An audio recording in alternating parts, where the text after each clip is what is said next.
we're going back to Plan A, and we're just going to go down the 10. Look at off the 10 right now. We have one on the 10. We have a Set Free Church in North Palm Springs, in Banning, Yucaipa, Redlands, San Bernardino, Colton. Fontana's next.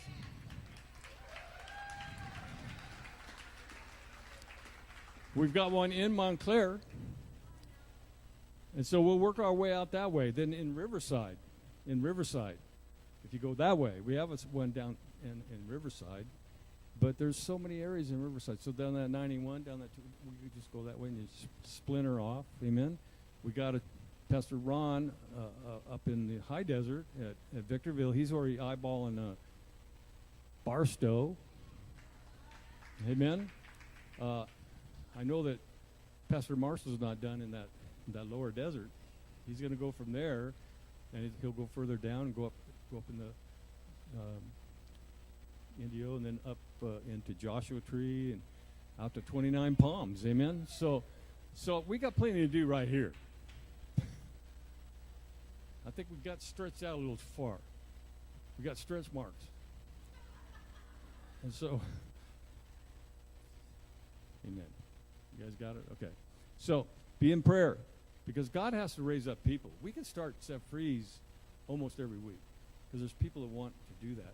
But if we don't have called men, it's a waste of time. You know, you try to just go fill a spot or something like that. Man, I'm 69. I'm too old to do that stuff anymore. I want us to start churches that have called set free men. Because if you don't, if you go start a set free, and you don't have a man that's got that DNA, it won't be a set free. It'll be a set free in name only. A set free has access to ranches or their own ranch. That's essential. And then they have discipleship homes, men's and women's, because we're making disciples. And they outreach with the gospel. Amen. That's a set free. You got to have a man that's got that in him. That's homegrown, so to speak. Mighty fine. Amen. So be in prayer, because and some of you guys sitting out there, you may have the call on you. And see, if that call comes on you and you feel that coming on you, you won't. It's not going to be like you're going, oh, this is really. No, you're going to kind of be pulling back from that, because that's the real call.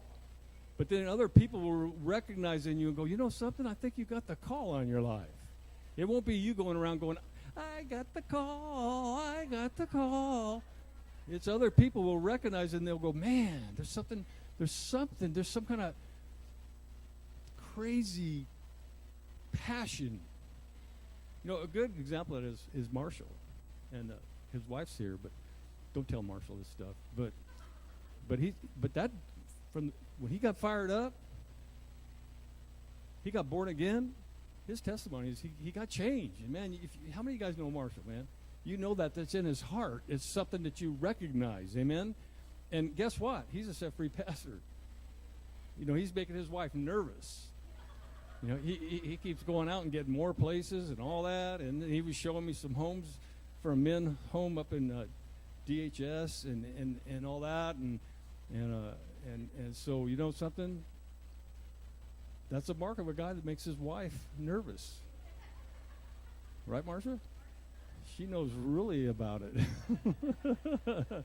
So, anyway, be in prayer, because that's an important thing. You know, someone has said that the best way of evangelizing the lost is through planting churches. Set-free churches, that's the way it is. We are a community of believers. It's a beautiful thing, so I thank God for that. So set-frees, we're going to plant, ask God to raise up the guys, and we don't want to get ahead of God. He's got to lead us and open up and all those things. Amen?